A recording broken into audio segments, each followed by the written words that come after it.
Thank you for joining us for another episode of the Finance Magnets Blockchain Podcast. Today's guest is joining us from Tel Aviv. Glad to have you on board, David. Hi, how are you, Avi? Great. David is a marketing and public relations expert, and we wanted to talk to him about the issues facing ICOs and generally online companies right now at the moment. So, David, can you start by telling us, some of the issues that you see right now with ICOs? Yes, I must say that since we are dealing with public relations, traffic, crisis communications, and more fields, we can see the broader angle of how can I say that, the problems and issues that people which are going to ICOs have to face. First of all, I think that the most basic problem here, or the most basic issue that people have to face is the target audience. I think that most of the ICOs that just doesn't understand. They just don't understand their audience. All right. So first of all, let's divide the target audience into three groups. The first group is the blockchain people or blockchain founders. Mm-hmm. They were here before 2013, before Ethereum made ICOs the nowadays gold rush. Mm-hmm. We have to understand that those people can't be approached with messages such as buy now, join now, or it's for some of us it sounds very basic or very I don't know, common thing to understand, but for a lot of ICOs that we see around Facebook and around the net, it just we see that they don't understand that. So this community needs to be approached in a much lighter and more blockchain language way, and we'll get to that in a couple of minutes. The second audience, the second group, I call it smart money. Smart money are heavy investors, funds, people with lots of money that discovered the ICO world after 2013. The approach needed in order to gain their trust is the Silicon Valley approach. You have to be able to give them a really good pitch. All right, you have to convince them that this business is going to make money and how it's going to make money. And more than that, something that we see that most of the ICOs just ignore of, you should tell them and make it clear for them, why is it that you ask for $10 million, $30 million? People are just asking for huge sums of money and think that if they'll write in their roadmap, we need that money for marketing, everything will be okay. So let me tell you something, the big whales, how people calls it, they won't come and they won't join in that way. And this is a good opportunity to say another thing about the first audience. If we said that the heavy investors and the smart money, they want to see this pitch, this business plan. So blockchain community is like, it's much more a community, right? It's like, it has its agendas, all right? We have to convince those people that our idea is going to make the world a better place, if we want to put it on a black or white way, So when you are issuing an ICO, you should ask yourself whether my ICO is relevant to blockchain community, or is it a waste of time? Because if you have, for example, an ICO that is dealing with gambling, or or just making more money, and you are not listed in Switzerland, but listed in Gibraltar because you are a company for making profit, you should ask yourself if this is relevant to the blockchain people. Now, if it's not relevant for them, still it's not the end, but don't waste your money and energy on that community and go directly to the smart money people, investors. Third audience, is kind of a tricky one. It's speculators. That's how it's called, speculators.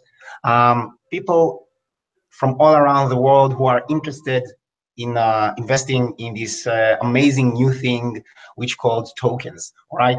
Now there is a really big problem with that audience. They just don't know how to deposit. All right.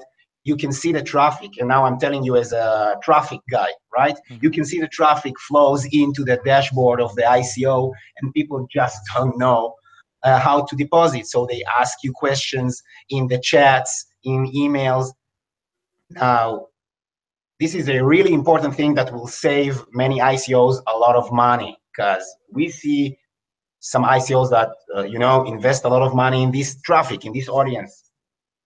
You should prepare from advance this system that will help this audience to deposit. All right, because those people, imagine that right now you had to open an exchange account in cex.io. All right, they want to see they want to see the transaction that they have made with your credit card. They want to see that you are able to tell them how many cents they charge your credit card, and this thing is causing many people to drop off in the middle of the process because it takes usually more than 1 day. Sometimes not, but you have to know what you're doing, and most of those people they don't know, it's the first time.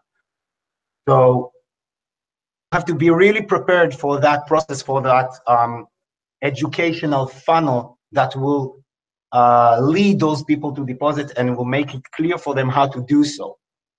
Now, those three audiences are the basics. From here, if you understand those audiences, you can go to an ICO. You can build the narrative of the story of your ICO. It's really important, all right, for the pitch, for the smart money people, and for getting the blockchain community to be convinced. So you have to work on a really good pitch, really good narrative, and that's the key to start from. Now, there's another really critical issue, and that's online presale against offline presale. I think that if you had asked the blockchain community what's a presale is, they will tell you, okay, I have a really good idea. So I told about it to some of my friends, and I told about it to some of the biggest investors that I know and that I gained contact with, and they invested in my idea, in my startup.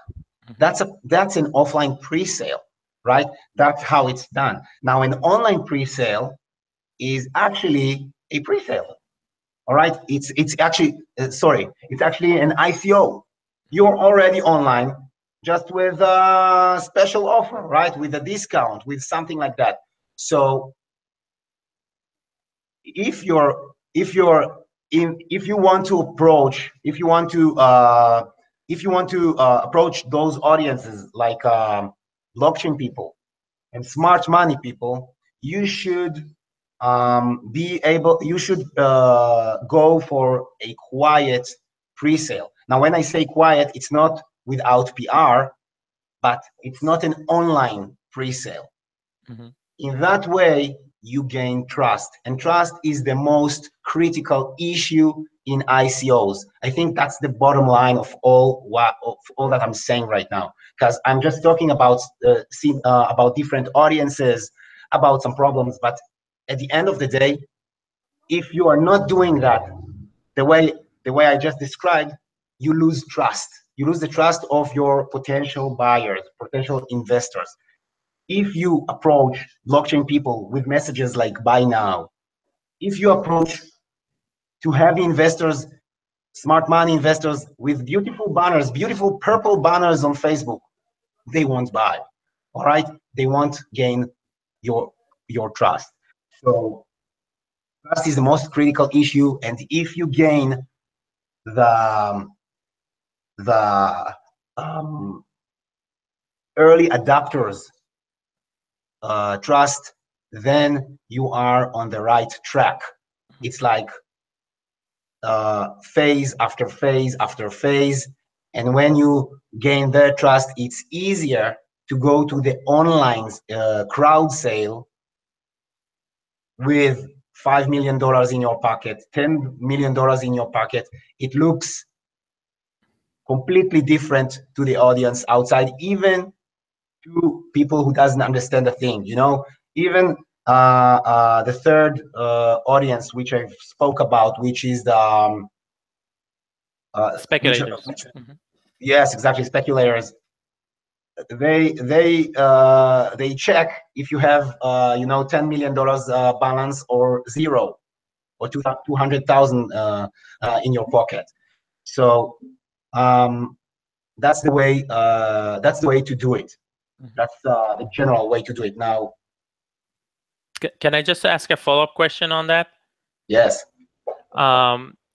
So I've talked to a lot of people right now that have done their ICOs, and some people said that 80% of the money come from the whales, and some people say that for them 100% came from a small depositor, less than $100. Do you have an estimation of profitability if somebody's doing an ICO now? Should they focus on the speculators, the people that, like you said, they're gonna flood your chat rooms and they're gonna, they demand a lot of resources, right? Will they be worth it? I don't think that you can. I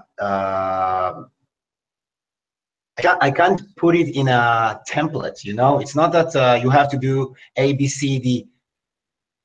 In some cases, the whales are the better way to go. All right. In some other cases, speculators can be a magnificent way. All right. Again, we see in the world other examples of money from the public. All right. ICOs are not the first way to do it. And we see that organizations are raising huge amounts of money through those ways. So it's possible. But again, you have to understand that the speculators, they have less money to invest. So at the end of the day, every speculator will put between fractions of Ethereums and up till, I don't know, 2 or 3 Ethereums, usually.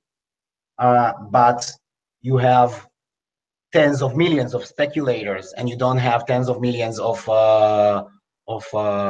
big whales. So if you are going towards that direction, be ready with the funnels, with the educational funnels, because if you are building on that audience and they don't know how to put their money in your startup, then you won't raise nothing. And what about geographies and languages? Like, where would you recommend people should focus, or different ICOs should focus on different markets?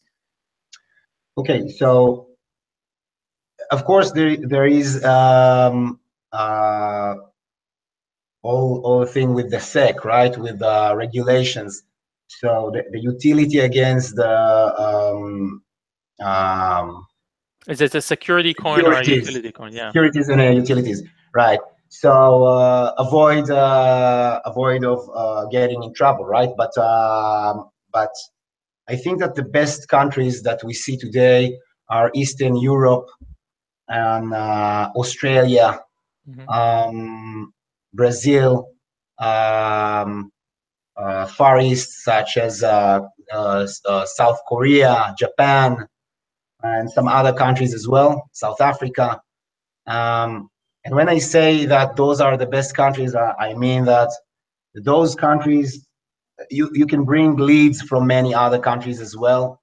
But in those countries, we see that the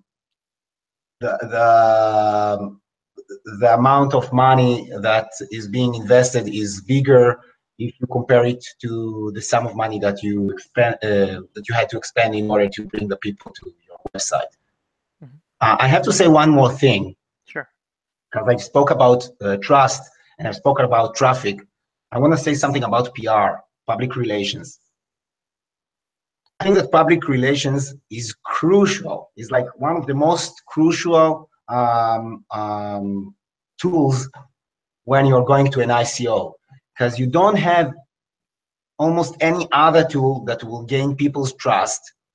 You can't do traffic if you are in a silent or offline pre-sale. It will hurt your trust. Okay, so PR is crucial. You should invest in PR. You should build a PR plan that will expose your new idea, your technology. You have to be exposed in tech websites, in crypto websites, and in the everyday life media. All right. If you have, for example, an ICO which is dealing with healthcare, you should be in the health columns as well, not just in tech and crypto columns and media. And how would you suggest, to fix the funding funnel? Because if somebody comes, let's say he read about your your new invention on a health column, right? And they're like Googling it, and they're saying, what's this? I have to send Ethereum. I've never heard about this before, right? They'll turn to the exchange, like you said, to cex.io, and they'll drive them mad for 2 days. Yeah. Right. So how do you actually get those people to? So first of all, I think we should forget for a second from audiences who are not interested at all at ICOs. We're not going to the health columns and media or other large media platforms for those audiences. We're going there to build trust with audiences who are interested in ICO in generally, right? So if we have speculators which don't know how to open an exchange account, and more than that, they don't know how to open a non-exchange e-wallet, which is needed in order to be able to invest in an ICO.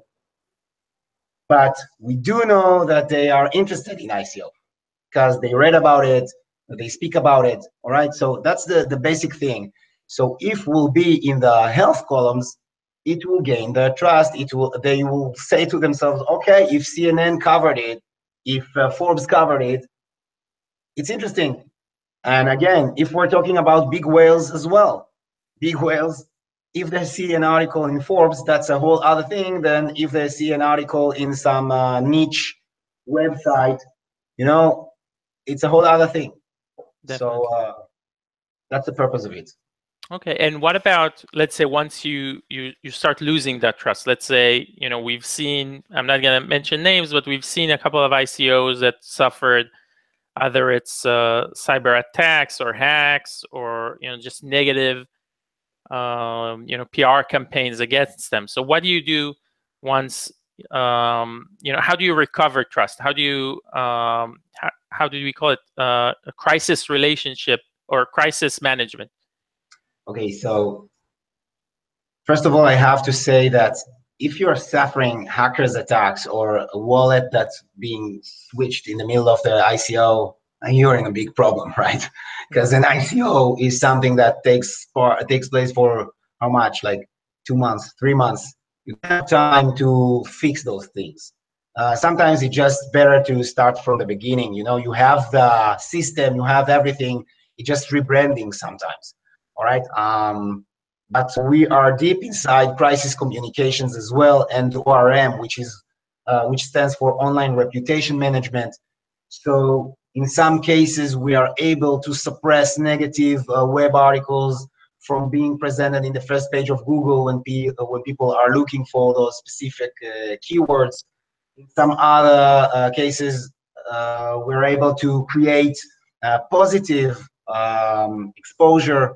We're actually combining PR, digital traffic, digital content, website building, and more, in order to achieve all of this in short periods of time. It's not easy. And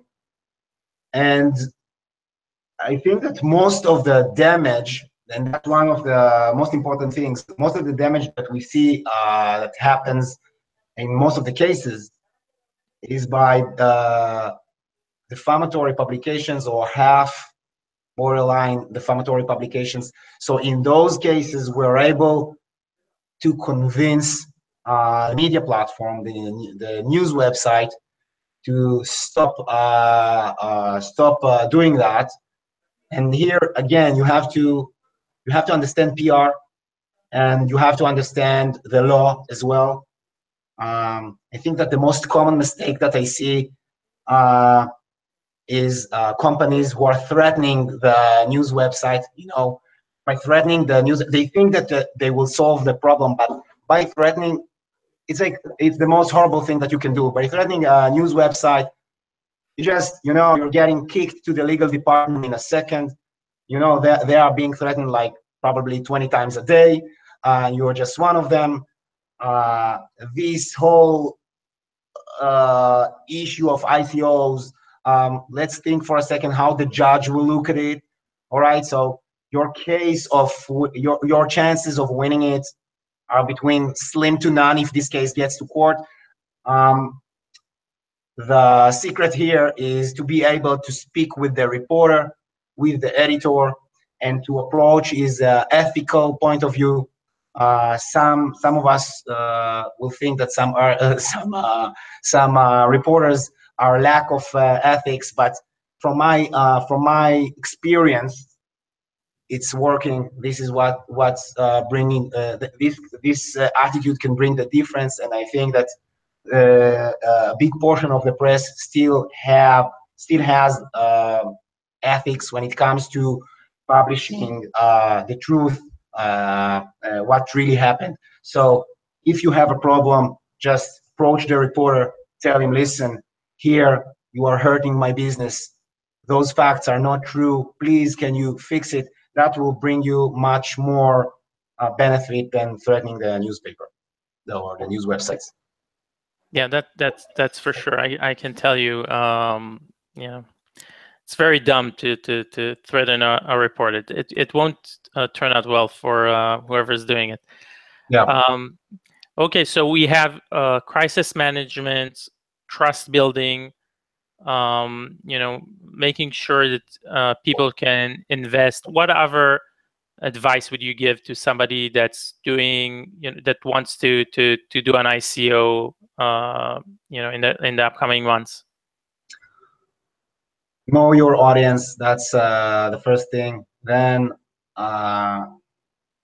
work about your narrative. You have to understand your narrative. You have to understand how you get people lives to be better. All right. It's not just about decentralizing stuff, all right? Because it seems like everybody are decentralizing something. All right. People don't need you to decentralize anything. They just need a better life. You have to understand the economy of your coin. ICOs don't deal with that. Why should this coin be existed, right? For an example, before I go to an example, because this is an interesting issue actually, you have to work about big.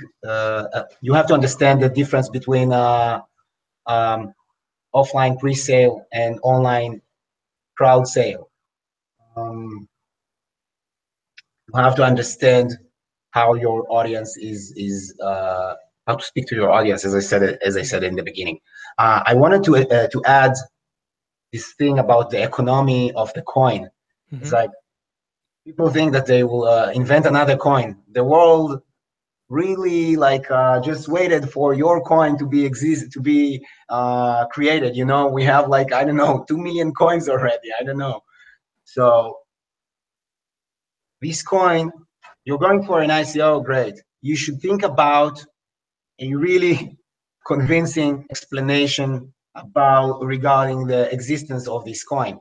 And an interesting issue that I've dealt with is that sometimes when the coin is a real utility and not security. Security, it has more. It's easier to explain its existence, the reason for its existence. For example, you know, we can go to lottery or to gambling. You know, gray areas for some people, but in those areas, the tokens are becoming, you know, coins. I don't know how it's called in English. You know, we call it jetons, right? I don't know its name, but you know, people use those coins in order to play the game.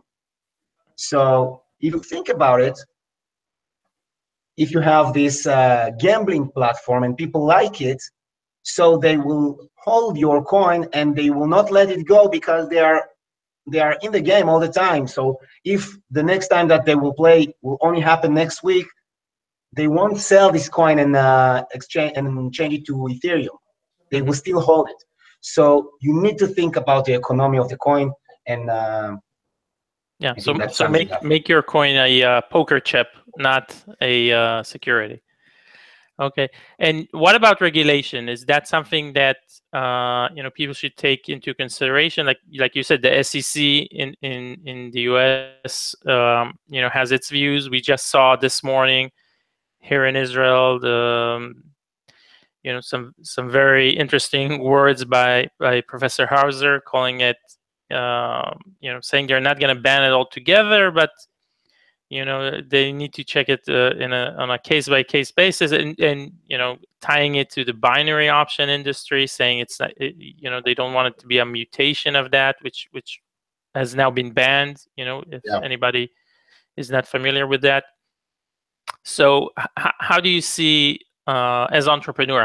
How do you suggest we you know, we take regulation into consideration into our ICO? First of all, ignore for a second from what Professor Hauser just said this morning. I will come back to it later. But I think that like every unregulated field, we should understand that regulation will come. That's the basic way of approaching it, and do what you can do fast. All right, try to do it as legal as you can, try to keep the ethics, the ethic codes. You know, don't cheat, don't give this field a bad reputation. But you know, if we take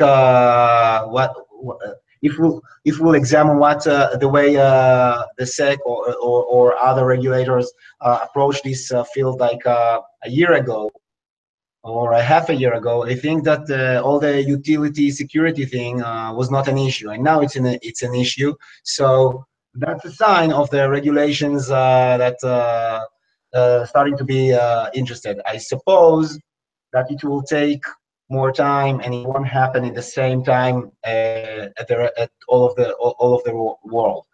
Now, regarding to Professor Hauser's words, I think that sometimes the regulators, you know, are competing among themselves. Who is more extremist? It's something of rating, maybe. I don't know, because it's really populistic, you know, to compare between binary options and ICOs. I don't even understand the connection. I would be glad him to make it more clarified, you know.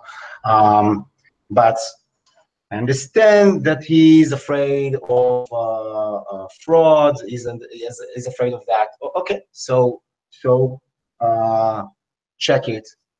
Consider to put regulation on it, and companies who are okay, you can approve them. Companies who are doing frauds, put them in jail. It's like everything in life. So I don't understand even why to take this approach, unless he has some PR needs or something like that. I don't know. Yeah, it gets ratings. It gets on the news for sure. Yeah, exactly. Yeah. Okay, so I think we reached the 30 minutes mark. After that, our audience begins to to drift off. So let's give them just how to follow you and learn more about what you do. Okay, so you can contact me through our website. If we have a brand called Streaks. The domain name is reputationninja.com, and we have another website on the domain of davidmalits.com. Malits is like Malits. They can see your name in the title. It's okay. So okay, I could speak more, but okay. Okay, so thank you very much, David, and thank you all for listening or following us on YouTube. If you want to keep watching more interviews, just subscribe. Thank you. Thank you very much.